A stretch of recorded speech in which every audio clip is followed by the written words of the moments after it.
suis ravie d'être là pour le MAMA et de profiter de cette occasion pour effectivement vous parler un petit peu de la musique et de la politique que j'entends mener en matière musicale. Il y a un certain nombre de personnes parmi vous que j'ai déjà eu l'occasion de réunir au ministère pour évoquer ces questions et pour évoquer aussi évidemment le CNM, le débat budgétaire et parlementaire, l'avenir de la filière musicale ou de l'écosystème, bref, autant de questions sur lesquelles il est bon que je puisse faire ce soir un point un peu synthétique.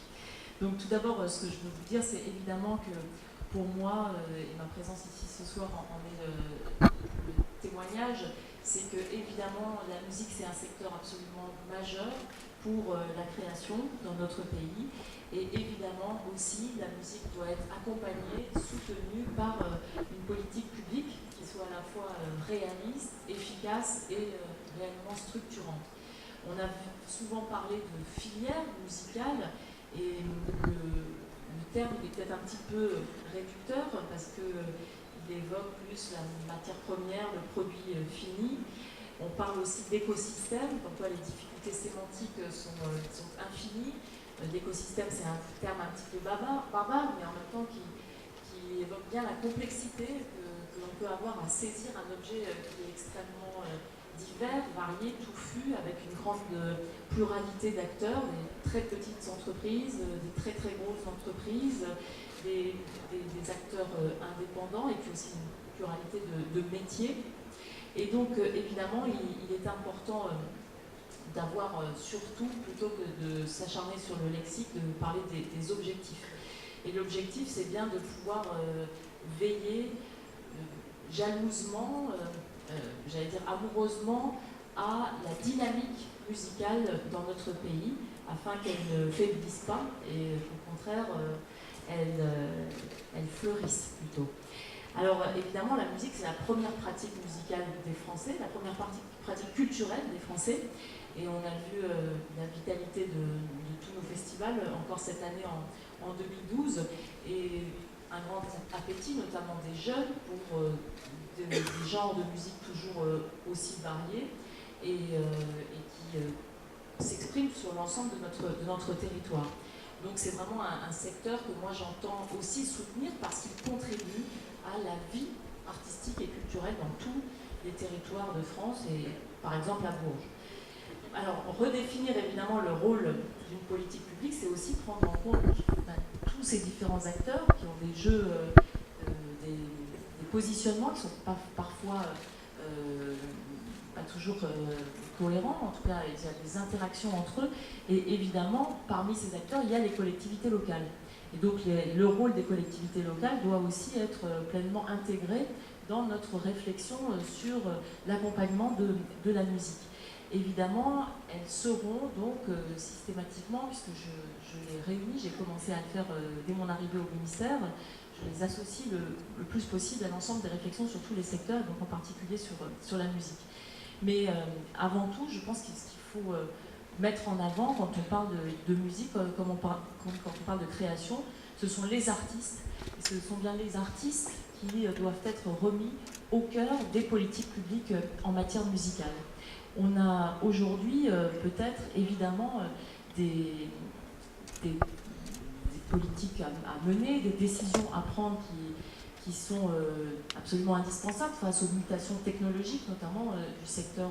musical. Mais évidemment, il faut aussi travailler sur la place, le statut, la carrière, l'avenir d'un artiste depuis le moment où il se forme, du moment où il émerge jusqu'au moment où il perce et explose, et puis l'après aussi qui doit être pris en compte.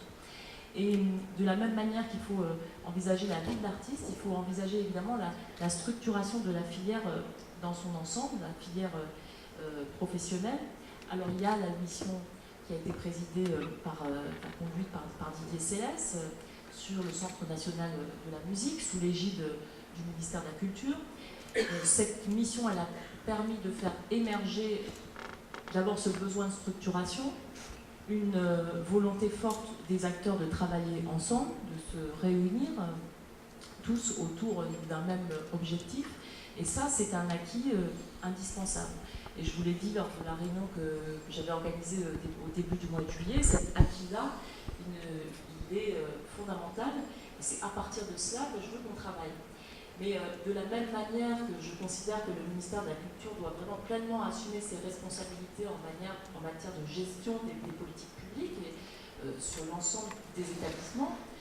je pense qu'il est important donc qu'au sein du ministère, il y ait une mission qui soit spécifiquement dédiée à la musique. Une mission qui soit donc en fait une mission conjointe entre les deux directions qui s'occupent aujourd'hui de ce secteur, à savoir la Direction Générale de la Création Artistique, la DGCA, et la DGMIC, la Direction Générale des Médias et des Industries Culturelles, avec sa directrice Laurence Franceschini qui est avec nous. Et donc cette mission musique va permettre d'avoir un espace, un lieu dédié au secteur, au sein du ministère, avec donc des personnes référentes et une vision qui permettra d'être transversale entre les deux directions. Alors j'installerai très, très prochainement cette mission et je pense que ça sera un outil vraiment efficace d'accompagnement de la politique au service de la musique.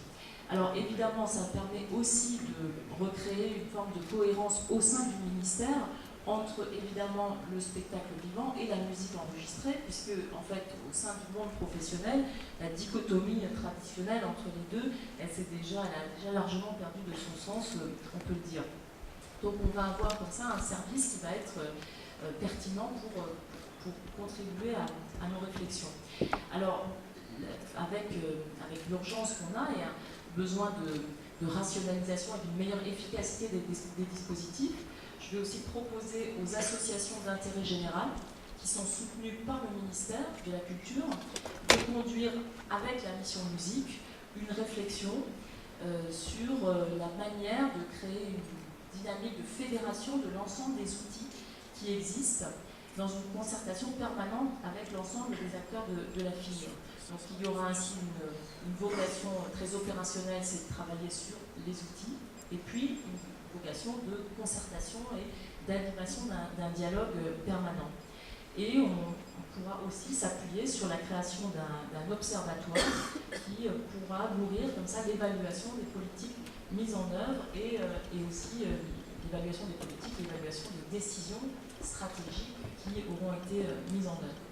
J'ai bien entendu les déclarations, les invitations, les idées, les suggestions qui ont été émises ces derniers jours et jusqu'à ce matin sur la poursuite de la structuration de la filière. Je veux réaffirmer, parce que je pense que c'est indispensable, que l'État a un rôle central à jouer dans l'accompagnement et dans l'accompagnement de la filière et aussi évidemment dans la mise en place de nouvelles politiques au service de la diversité musicale, puisque c'est au final l'État qui sera garant de la structuration de l'ensemble de l'écosystème. Moi, je veux que l'État assure pleinement son rôle de régulateur, mais aussi de stimulant en quelque sorte de la nouvelle économie de la création musicale. Alors, je veux donc répondre en quelque sorte à vos interrogations ou à vos questionnements et réaffirmer ici par ces mesures très opérationnelles le soutien, la volonté pour le gouvernement de soutenir l'ensemble des acteurs du secteur de la musique. Alors, il y a un domaine évidemment dans lequel j'ai souhaité agir tout de suite, c'est le domaine de l'accompagnement des TPE, des très petites entreprises qui ont été très fortement et très durement touchées évidemment par la mise en redressement judiciaire d'un distributeur. J'ai donc agi immédiatement pour qu'il y ait un plan de soutien spécifique et exceptionnel qui puisse être mis en œuvre. C'est le signe effectivement qu'on a une situation d'urgence pour certaines entreprises parmi les plus fragiles, et c'est pourquoi on a pris un arrêté qui a permis de débloquer une aide exceptionnelle de 200 000 € permettant effectivement à un ensemble de maisons de disques qui contribuent à la création originale et aussi à la diversité du répertoire, bien de franchir ce cap très difficile et de poursuivre leur activité malgré ce redressement judiciaire. Ça, c'est l'aspect vraiment, je dirais, réponse à une situation d'urgence. Et évidemment, nous le ferons à chaque fois qu'il y aura une situation semblable. Mais dans un deuxième temps, il est aussi important d'avoir des mesures qui soient, dans un contexte budgétaire très difficile, des mesures qui soient ciblées pour accompagner là aussi non seulement l'ensemble du secteur, mais en ciblant bien les petites et les moyennes entreprises. Et c'est pourquoi je me suis